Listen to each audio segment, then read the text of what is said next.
السلام علیکم دوستو، میں ہوں محمد فرقان اور آپ دیکھ رہے ہیں فرقان راج وائز یوٹیوب چینل۔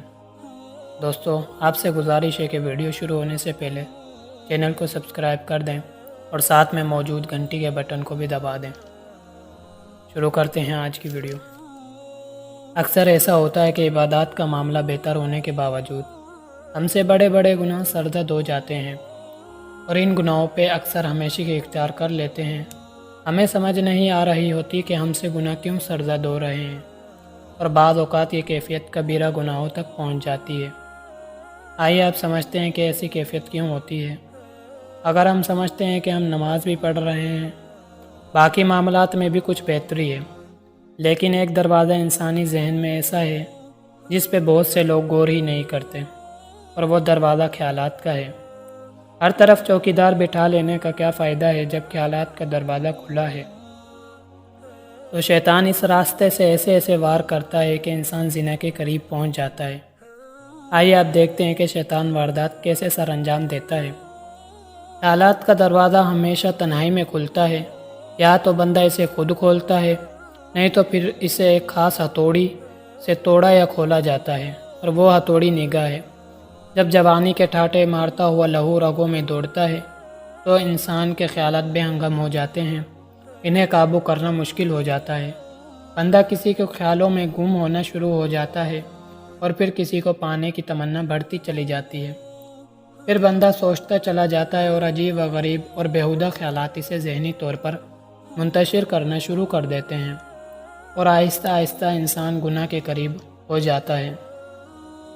ایک نوجوان جس کی نظر کسی غیر محرم پر پڑ جاتی ہے، وہ شکل اس کے ذہن میں بیٹھ جاتی ہے، اور پھر شیطان تنہائی میں وہ شکل بار بار اس کے سامنے لاتا ہے۔ اس طرح انسان گناہ کرنے پر آمادہ ہو جاتا ہے۔ دوستو، اس سے ثابت ہوتا ہے کہ ہمیں تنہائیوں سے بچنا چاہیے۔ تنہائی صرف اس صورت میں جائز ہے جب اللہ سے باتیں کرنے کا ارادہ ہو۔ ایک اور بات ذہن میں رکھیں، ہمیشہ مثبت سوچ کے لوگ تنہائی سے بچتے ہیں، اور منفی سوچ کے لوگ زیادہ تر تنہائی پسند ہوتے ہیں۔ منفی سوچ والے لوگ زیادہ تر غصیلے بھی ہوتے ہیں۔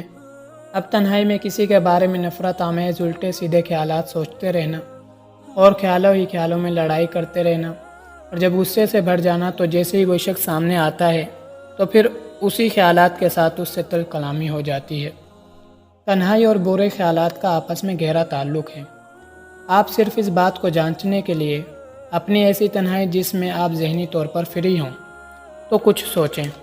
سوچنا صرف مثبت ہے، جیسے کہ مجھے چند دنوں میں یہ کام کرنا ہے، پھر اگر یہ کر لیا تو اچھا نتیجہ ملے گا، اتنے دوست بن جائیں گے، اتنے نئے کام کرنے والے لوگ مل جائیں گے۔ سوچتے جائیں، اور اب اپنی سوچ کا اختتام اچھے نتیجے پر کیجیے۔ یقین جانیں آپ ایک زبردست جوش اور ولولے اور جذبے سے اٹھیں گے، اور وہ کام کرنے کی لگن آپ کے ذہن میں پہلے سے زیادہ بڑھ جائے گی۔ گناہ کرنے والے لوگ زیادہ تر وہ ہوتے ہیں جن کی صحبت ٹھیک نہیں ہوتی، کیونکہ برے دوست سب سے پہلے خیالات کو منتشر کرتے ہیں، جس سے ذہن میں ایک رجحان پیدا ہو جاتا ہے۔ دوستو، ایک لفظ بہت چلتا ہے، خیالی پلاؤ۔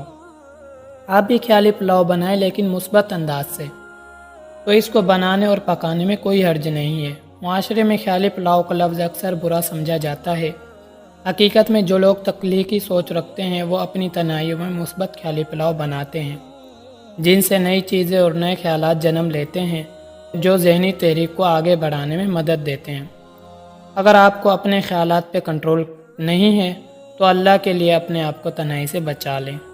اپنے اس دوست کو تھام لیں، سنبھال لیں، جو زیادہ تر تنہائی کی وجہ سے مسلسل گناہوں کے دلدل میں پھنستا چلا جا رہا ہے، کیونکہ وہ خیالات کے دروازے کو نگاہ کی ہتھوڑی سے مسلسل توڑ رہا ہے۔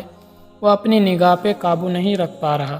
جس شخص کو اپنے خیالات پہ کنٹرول کرنا آ گیا، وہ شخص دنیا اور آخرت دونوں میں کامیاب ہو جاتا ہے۔ اب ذرا کچھ طریقے جان لیتے ہیں جن کی وجہ سے خیالات بہتر رہتے ہیں یا بیمار ذہن ٹھیک ہو سکتا ہے۔ اپنی تنہائی کو کم سے کم کر دیں۔ اگر تنہائی میں ہیں تو اپنی دلچسپی کی کوئی کتاب پکڑ لیں اور اسے پڑھنا شروع کر دیں۔ تلاوت سن لیں، نہیں تو پھر کوئی نعت یا نظم سنتے رہیں۔ کثرت سے استغفار بیہودہ خیالات سے بچاتا ہے۔ نوافل پڑھ لیں یا تلاوت کر لیں۔ کسی ایسے دوست کو فون کریں جس سے نیکی کی خوشبو آتی ہو۔ اپنی نصابی کتاب کا مطالعہ کر لیں، کسی کو پڑھانا شروع کرتے ہیں۔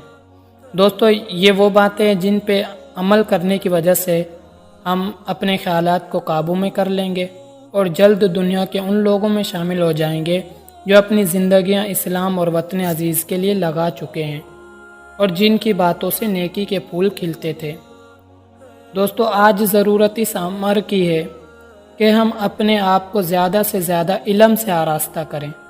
ہمیں علمی کتابوں کے مطالعے کا شوق پیدا کرنا چاہیے، کیونکہ ہم جو چیزیں پڑھتے ہیں یہ ہمارے خیالات بنتے ہیں اور ہمارے خیالات ہمارے الفاظ بنتے ہیں، یہ الفاظ ہمارے کردار بنتے ہیں اور ہمارے کردار ہی ہماری منزلوں کا تعین کرتے ہیں۔